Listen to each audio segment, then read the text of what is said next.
y su providencia.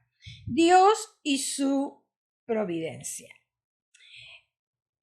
Aquí tenemos Dios y su providencia. En el ámbito de la doctrina de Dios que nosotros confesamos, encontramos uno de sus atributos que es muy especial, y esa es su providencia.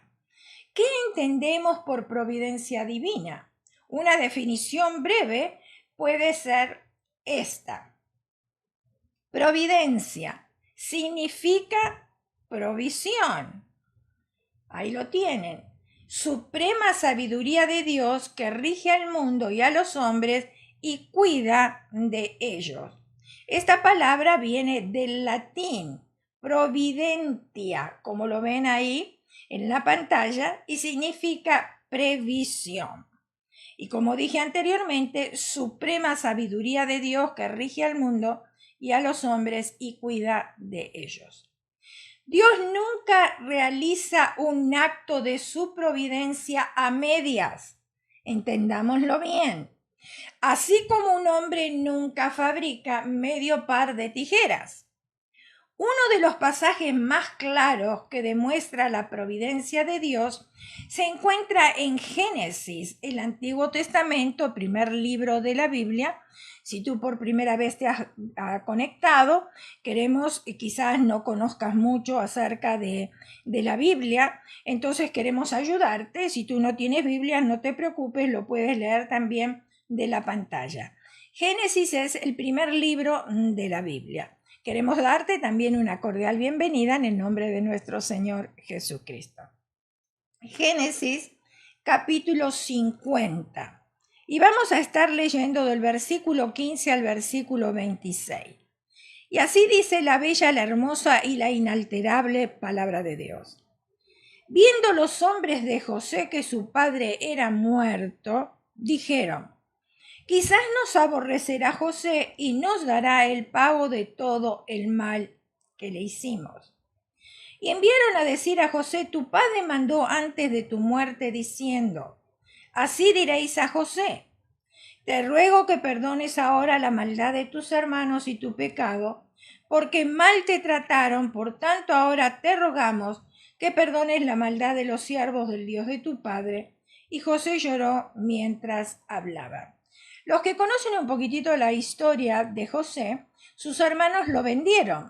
Eran hermanos celosos, porque, bueno, José era el más pequeño, era el Benjamín, era el preferido de su padre, le había hecho una túnica de colores, y los hermanos, por los celos, lo que hicieron, que lo vendieron a Egipto.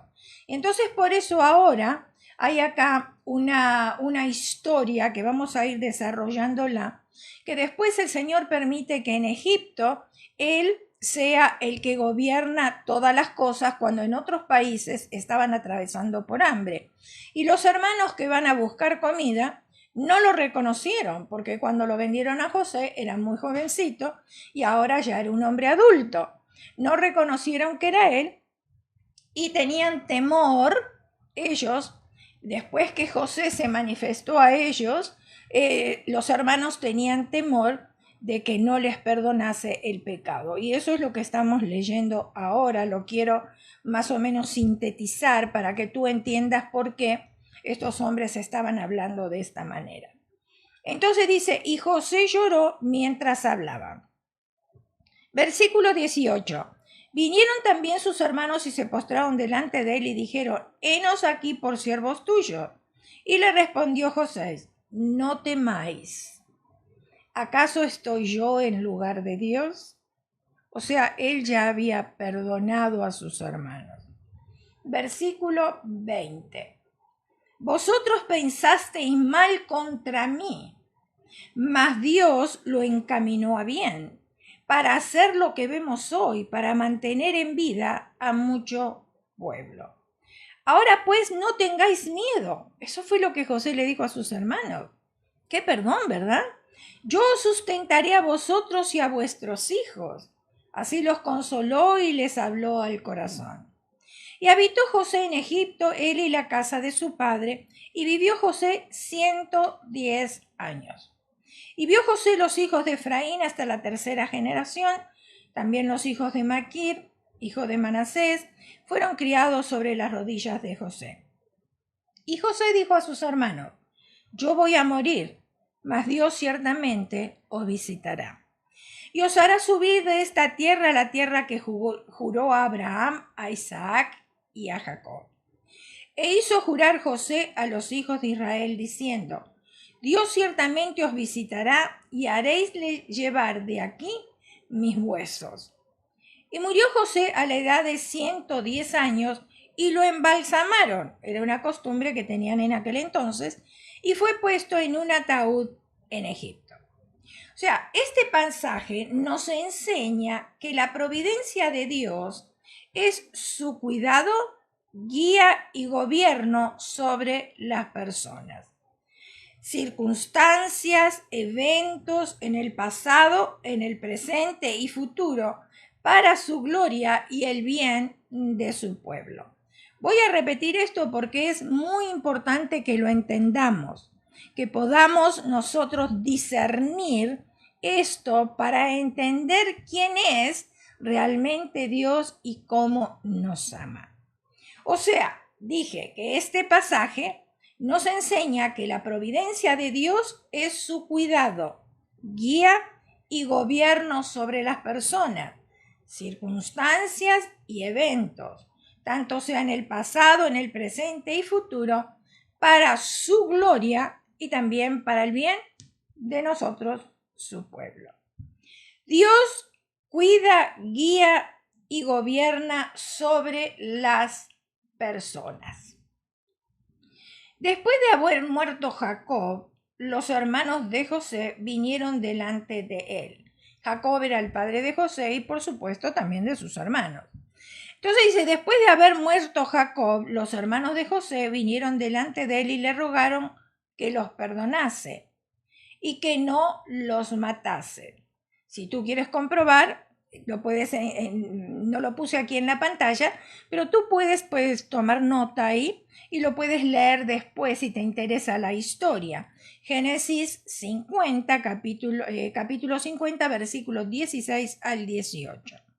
Ahora, es un impresionante trastorno de eventos lo que en un día le arrojaron dentro de una fosa a José, sus propios hermanos, ahora le suplican que le perdone la vida y que los haga siervos suyos. Imagínense ustedes, aquel que fue hecho esclavo y prisionero, porque José era esclavo y prisionero, ahora está sentado frente a los que le vendieron. Nosotros decimos comúnmente: ¿cómo da vueltas la vida? A veces decimos: el mundo es muy chico. Bueno, aquí está la guía de Dios y el cuidado de Dios. Pero José le responde: no temáis. ¿Acaso estoy yo en lugar de Dios? Después de todos estos años, José entendió una cosa: Dios obra perfectamente conforme a su voluntad. Claro, nosotros queremos discernirlo con nuestra mente y no podemos entender la mente de Dios, porque este hombre tuvo que ser esclavo, tuvo que estar prisionero, para ahora, ¿no es cierto?, ver la voluntad de Dios a través de la vida de José y con sus hermanos también. Pero escuchemos, porque José lo que entendió fue una cosa: que Dios obra perfectamente conforme a su voluntad, y por lo tanto él ve su vida y ve la mano de Dios a través de toda su trayectoria. Y querida hermana que tú estás escuchando, guerrera, si tú miras hacia atrás, tú vas a ver la mano de Dios en toda tu trayectoria. Vas a ver el cuidado de Dios en toda tu trayectoria. Hay cosas que quizás no las vas a entender por qué sucedieron, porque tú querías que sucedieran de otras maneras, igual que yo. Cuando yo miro para atrás, por supuesto, hay cosas que yo quería que sucedieran de otra manera. Pero Dios, en su infinito propósito, permitió que sucediera ahí para su gloria y también para cuidarnos a nosotros. Si los hermanos de José actuaron bajo su propia voluntad al venderlo como esclavo, si ustedes recuerdan también, la esposa de Potifar, actuó como a ella le pareció al tratar de seducir a José. Ahora, este hombre no solamente era esclavo, también llegó a estar en la cárcel porque la esposa de Potifar lo acusó de que quería seducirla a ella, cuando fue todo lo contrario. Si el faraón aparentemente de su propia voluntad decidió sacar a José de la cárcel y hacerlo grande en el reino, sin embargo la Biblia es clara en afirmar que aún las personas están sujetas al control y a la soberanía de Dios. Por supuesto que la soberanía de Dios es muy difícil de entender para nosotros, porque nosotros tenemos una mente muy finita comparada a la grandeza y a la mente de Dios. Él mueve el corazón de las personas conforme a Él le place. Claro, a veces para bien y a veces para pruebas, ¿verdad? Proverbios capítulo 21, versículo 1, dice, en las manos de Dios los planes son como un río, toman el curso que Dios quiere darles. Tremendo versículo, hasta para aprenderlo de memoria. En las manos de Dios, los planes son como un río. Toman el curso que Dios quiere darles. Como por ejemplo crear una zanja de un nivel de agua más alto que uno, más bajo para regar los pastizales. Así es el corazón del ser humano. Toma el curso que Dios quiere. Toma el curso que Dios quiere. Dios cuida, guía y gobierna sobre circunstancias y también eventos. Parece ser una tragedia que el pueblo de Israel terminara en Egipto, después de haber sido llamado el pueblo escogido de Dios. Pero notemos cómo Dios tenía un propósito en todo esto. Dios nunca hace las cosas por casualidad, siempre hace las cosas con sabiduría y las hace con propósitos. Génesis capítulo 50, versículo 20 nos dice, vosotros pensasteis mal contra mí, mas Dios lo encaminó a bien para hacer lo que vemos hoy, para mantener en vida a mucho pueblo. Claro, a nosotros se nos dificulta, por ejemplo, ver ahora la situación que estamos viviendo y cuál es el final de esa situación. Pero Dios ve la situación que estamos viviendo, ve el curso de esa situación y ve el final de la situación también. Nosotros tenemos que atravesar esa situación para ver el final. Y entonces se nos hace muy difícil entender por qué atravesamos por ciertas cosas. Pero Dios tiene un propósito específico en nuestras vidas. Dios siempre tiene un plan para todo lo que hace. Dios no es como nosotros, que a veces nos levantamos a la mañana y no teníamos nada preparado que íbamos a hacer en ese día. No sabemos ni qué comida vamos a hacer, no sabemos si vamos a lavar la ropa, si no la vamos a lavar, si vamos a ir a estudiar, no vamos a ir a estudiar, qué es lo que vamos a hacer. Pero Dios tiene el plan, siempre tiene un plan para todo. Notemos cómo las palabras del versículo 20 nos indican que Dios tuvo que ajustar su plan y también sus acciones para poder contrarrestar lo que los hermanos de José hicieron. Dios mismo tenía un plan ya establecido y todos los personajes de esta historia lo siguieron al pie de la letra. Todos los personajes de la historia de José siguieron el plan de Dios al pie de la letra. Lo mismo es cierto para nosotros los creyentes hoy en día. Los creyentes somos aquellos que hemos depositado nuestra confianza en el Señor Jesucristo y le hemos invitado a que venga a morar en nuestro corazón. Tú también puedes invitarlo. Él sigue con los brazos abiertos para todo aquel que quiera acudir a Él. Él murió por la humanidad entera y Él nos hace un llamado de amor. Él está a la puerta y llama. El que oye su voz abre la puerta y le deja entrar. ¿Cuál puerta? No la de la casa, la del corazón. Y le deja entrar. Y entonces ahí cenaremos con él y él cenará con nosotros. Eso es lo que dice la Escritura. Entonces dije que lo mismo es para nosotros los creyentes hoy en día. Romanos 8:28 nos dice: a los que aman a Dios, todas las cosas ayudan a bien. Ahora, este versículo es un poco difícil de entender porque quizás tú estás pensando, bueno, pero ¿qué me ayuda a bien a mí la muerte de un hijo?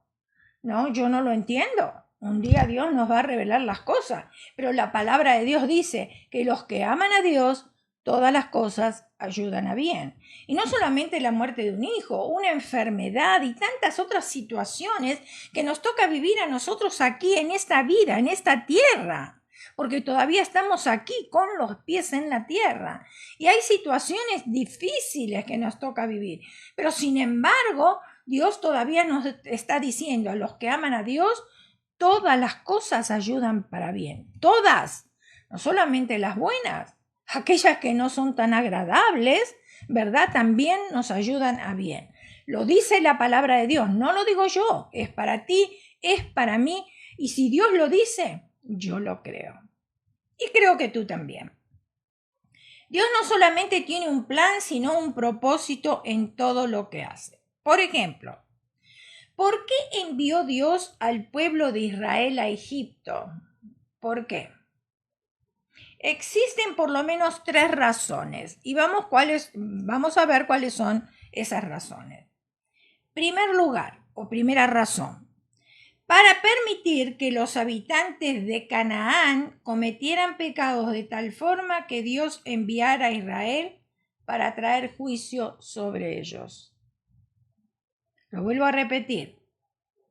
Primera razón, para permitir que los habitantes de Canaán cometieran pecados de tal forma que Dios enviara a Israel para traer juicio sobre ellos. Deuteronomios capítulo 9, versículo 5. Dice: no por tu justicia ni por la rectitud de tu corazón entras a poseer la tierra de ellos, sino por la impiedad de estas naciones. Jehová tu Dios las arroja delante de ti, y para confirmar la palabra que Jehová juró a tus padres, Abraham, Isaac y Jacob. Segunda razón, para preservar a los israelitas de la hambruna en Canaán. Ahí hay hambre y Dios los lleva a Egipto. Fíjense en ustedes, Dios qué misericordioso. ¡Qué plan! Tremendo. Aun cuando aquel pueblo que estuvo 40 años dando vueltas ahí en el desierto, se quejaba con Moisés, se quejaba con Dios porque lo habían sacado y bueno, en fin, y tantas cosas que nosotros muchas veces nos quejamos también, ¿verdad?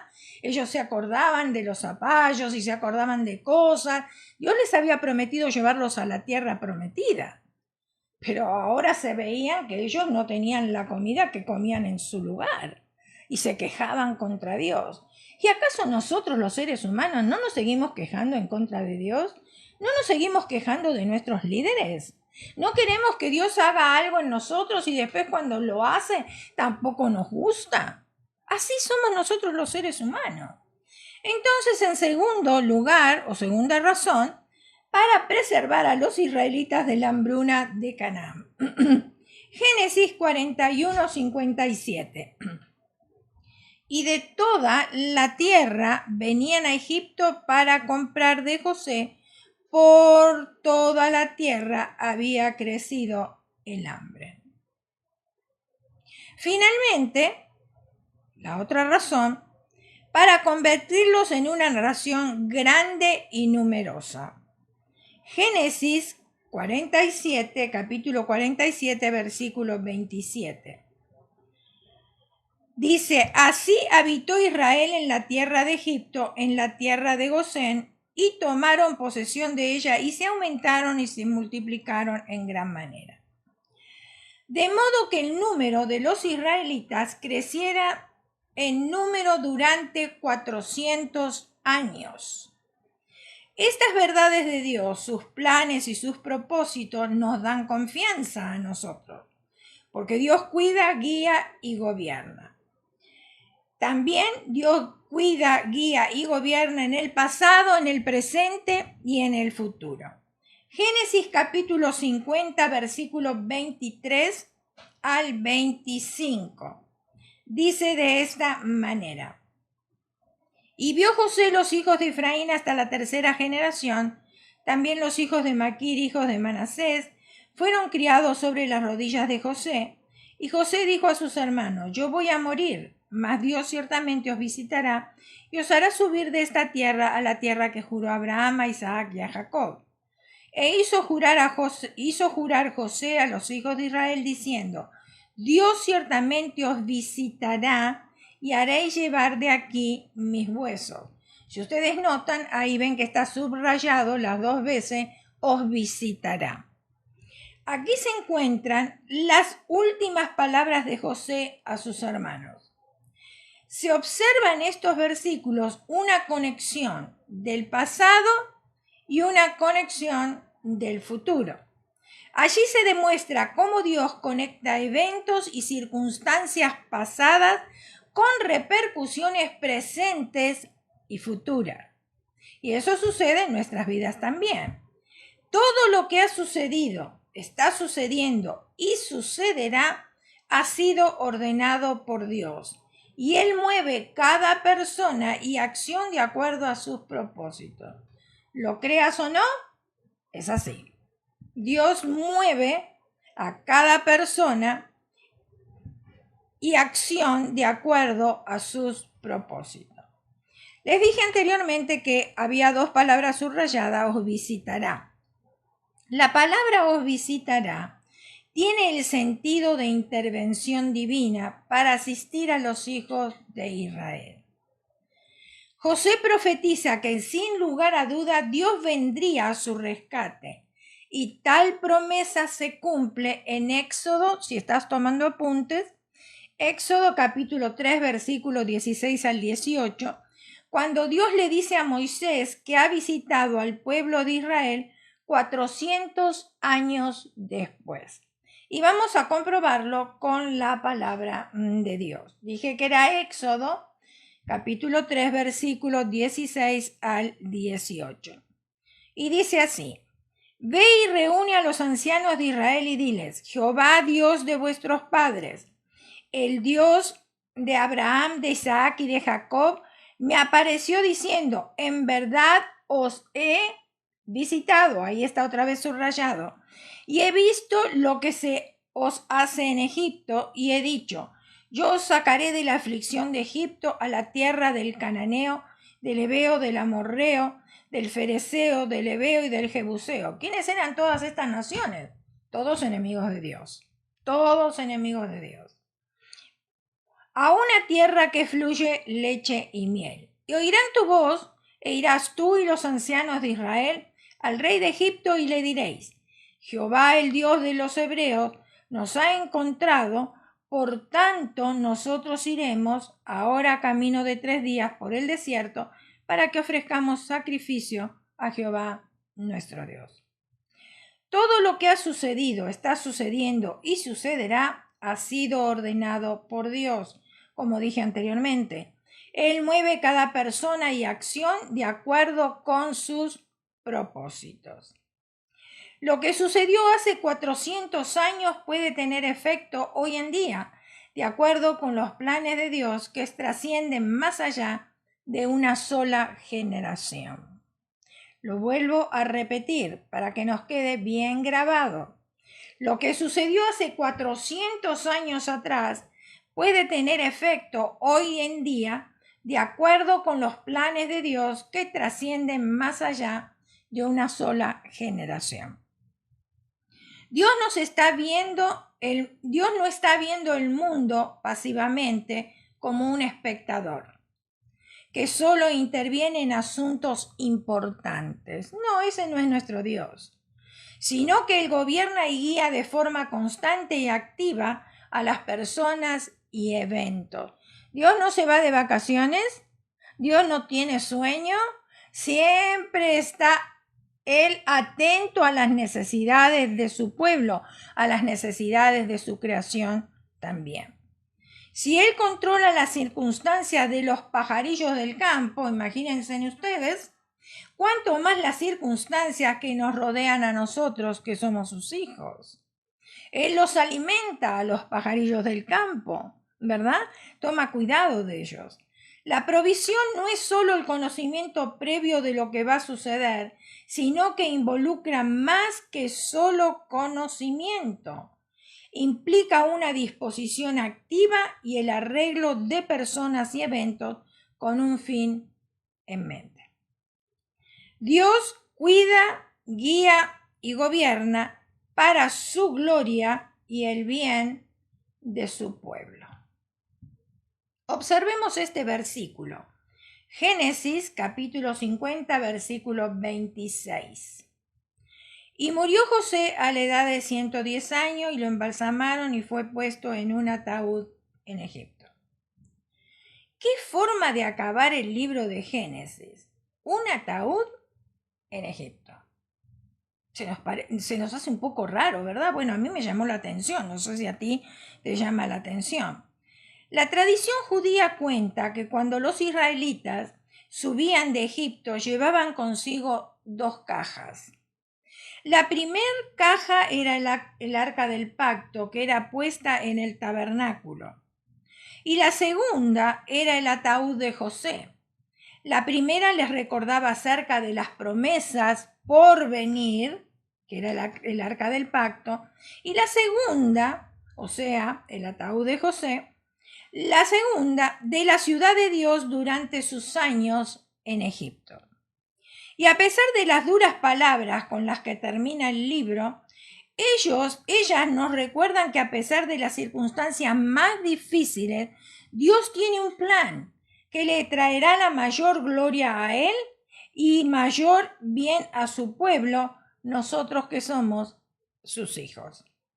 La providencia de Dios gira alrededor de su gloria y el bien de su pueblo. Nosotros podemos estar seguros de que Dios siempre va a actuar de acuerdo a sus atributos, para su gloria y para nuestro bien. Lo vuelvo a repetir para que estemos completamente seguras. ¿A dónde hemos depositado nuestra fe? ¿En quién estamos creyendo? Tenemos que tener la seguridad. Nosotras podemos estar seguras de que Dios siempre va a actuar de acuerdo a sus atributos. Él es omnisciente, Él es omnipresente, tiene muchos atributos que redundan para su gloria y para nuestro bien. A pesar de que a veces no entendemos por qué hace las cosas como las hace, como estuve diciendo anteriormente, podemos confiar que en su providencia Él está en control de todo. Todo lo que sucede alrededor de nosotros hoy y todo lo que sucede alrededor de nosotros en el futuro. La misma noche que el joven Salomón oraba pidiendo sabiduría para juzgar rectamente al pueblo, una pobre madre con el corazón destrozado, de condición humilde, lloraba por su infante, porque otra mujer se lo había robado. Ustedes se acuerdan de esta situación, las 2 madres que tenían, cada una tenía su hijo y bueno, uno de ellos falleció, la otra le robó el hijo y decía, este es el mío, no, el muerto es el de ella, en fin, y fueron a Salomón y Salomón tenía sabiduría para que decidiera a ver con quién se iba a quedar esa criatura, con cuál de las 2, ¿verdad? Entonces, el mismo oído infinito que oyó la dulce oración del joven y hermoso príncipe Salomón, al mismo instante oyó el triste llanto de una pobre madre marginada de los barrios más bajos de Jerusalén.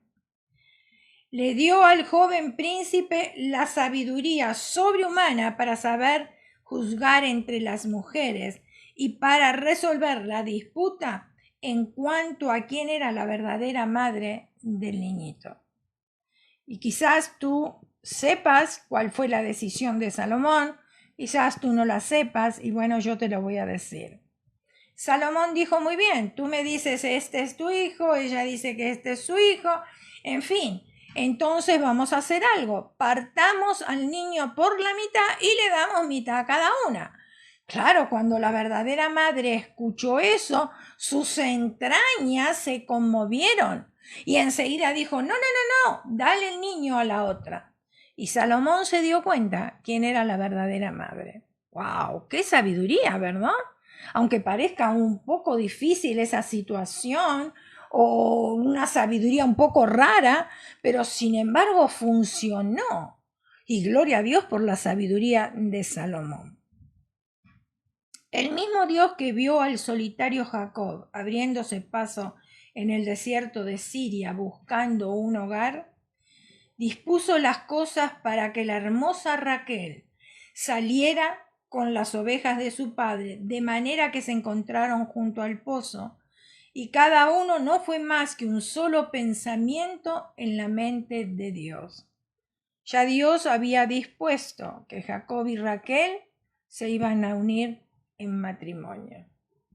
¿Acaso no están repletas nuestras vidas de tales complementos providenciales? Ponte a pensar un poquitito. Mira un poquitito atrás, el ayer, ¿verdad? Y te vas a dar cuenta, aún el hoy, que nuestras vidas están repletas de los complementos providenciales de Dios.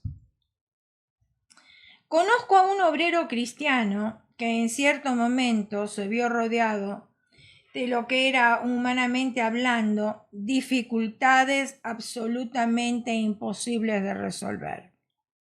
A los ojos de él, por supuesto, como a los ojos nuestros, muchas veces las dificultades son difíciles de resolver. Pero se encerró con Dios, ayunando y orando, y para que Dios le abriera cierto campo de trabajo para él. En su oración leyó el pasaje donde Asuero estuvo toda la noche desvelado en respuesta a la oración de Mardoqueo. Este hecho se encuentra en el libro de Esther. Si tú estás interesada en conocer más, lee completamente el libro de Esther. Es fascinante, es hermoso, es extraordinario.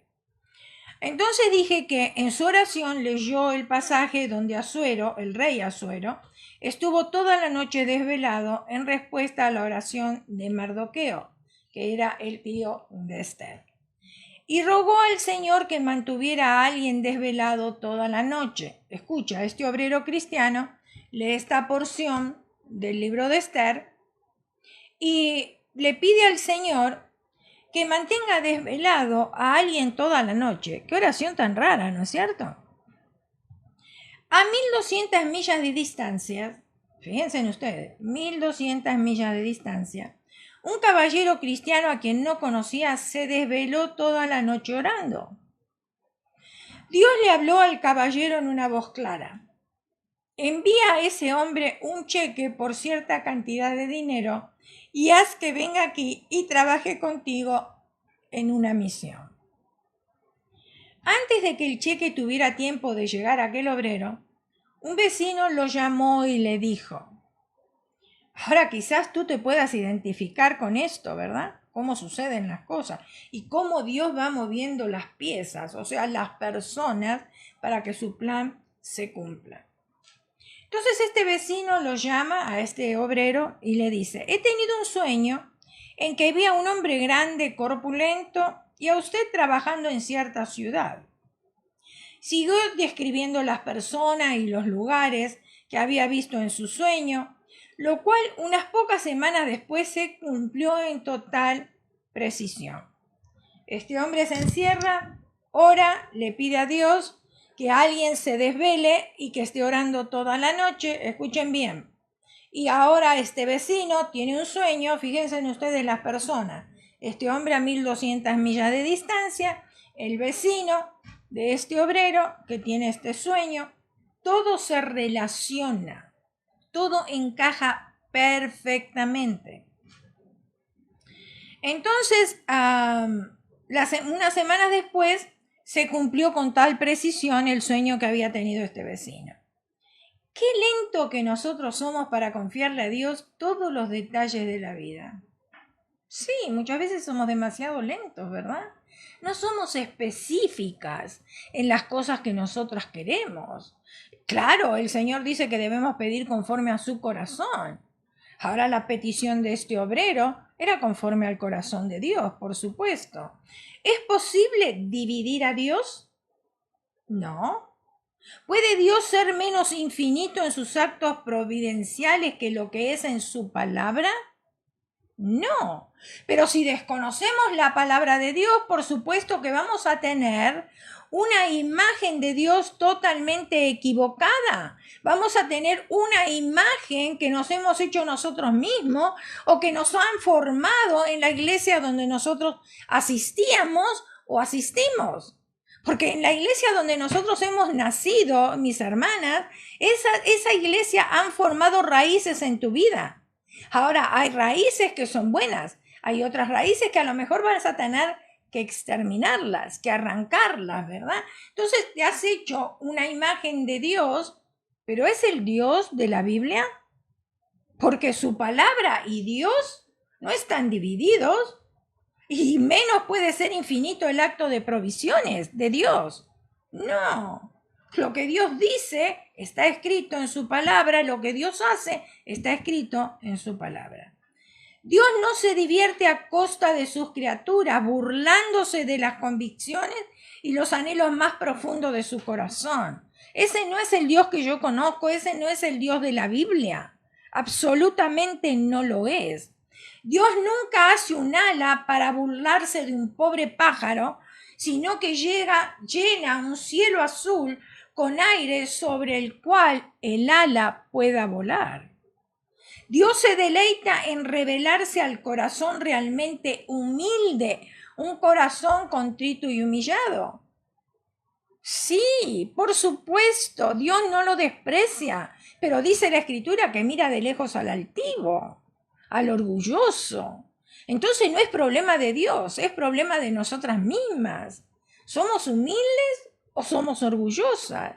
Y tenemos que hacer nosotras una revisión de nuestra propia vida y ponernos en contacto con Dios, en comunicación de Dios y conforme a su palabra. Él es nuestro creador.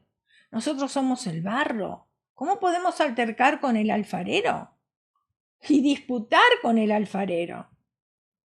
Muchas veces se hace, ¿verdad? Me contaba una persona que viajaba a Texas desde Carolina del Sur para trabajar en reuniones para el Señor. Tenía poco tiempo para llegar a mi destino, decía él, antes del domingo, y muy poco dinero para pagar mis gastos. Cuando abordamos el tren, el conductor anunció: el tren con el correo de New York para el sur tiene una demora de más de 2 horas y tenemos que esperarlo.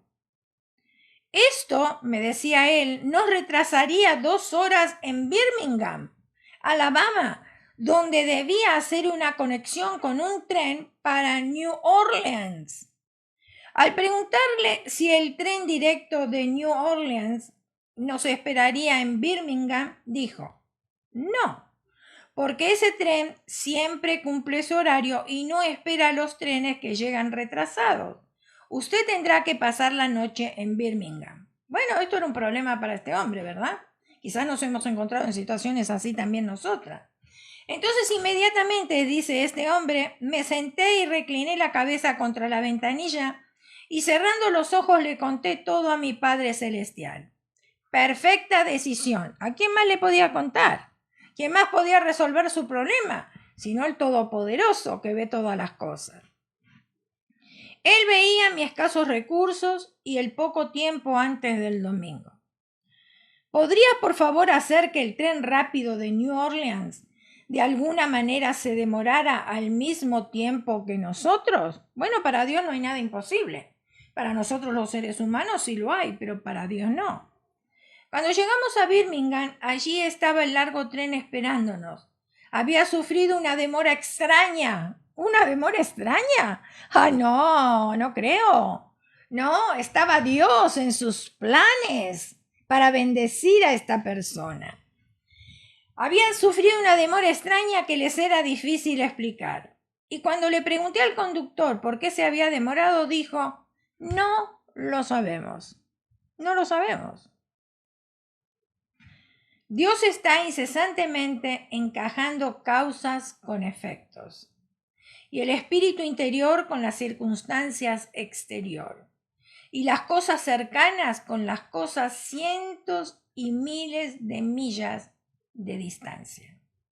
Nada es demasiado pequeño que no note y dirija a Él con amor. Nuestro Dios con amor. Estemos atentas a los tratos diarios de Dios con nosotros. Cuanto más atentas estemos, más lo veremos y más lo veamos, más lo amaremos, por supuesto. Cuando estoy diciendo que lo veamos, no lo vamos a ver físicamente, pero vamos a ver su amor en acciones, en provisiones que Él nos da para nosotros. Entonces, más conexión tenemos con Dios, más relación tenemos con Dios, más leemos la carta del amado, por supuesto que más le vamos a amar. ¿Y le vamos a amar? Así nos conteste sí o nos conteste no, porque sabemos que esa es una provisión de Dios que es para nuestro propio bien.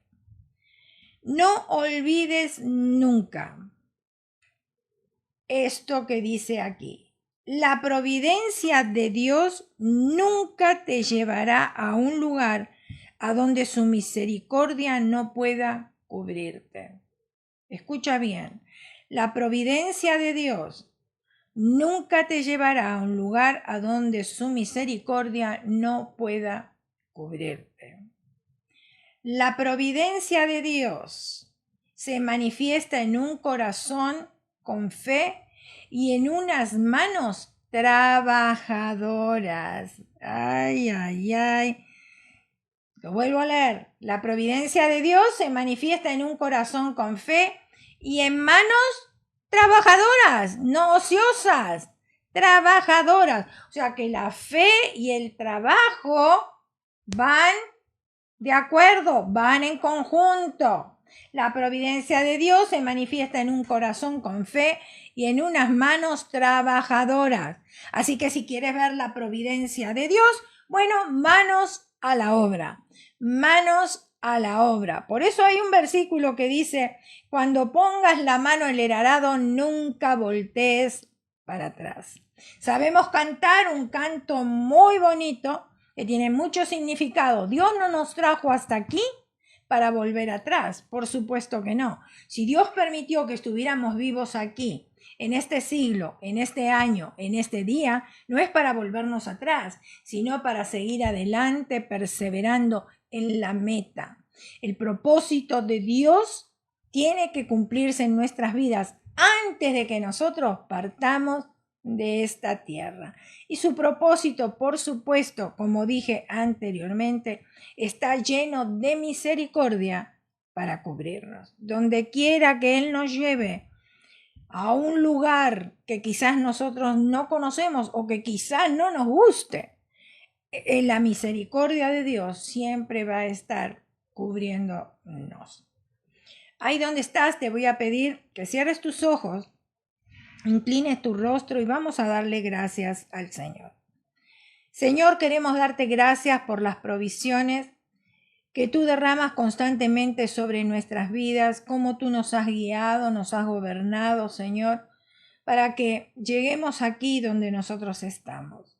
Pedimos, Espíritu de Dios, que nos perdonen si no hemos visto la providencia tuya obrando a nuestro favor o no la hemos entendido quizás que venía de ti.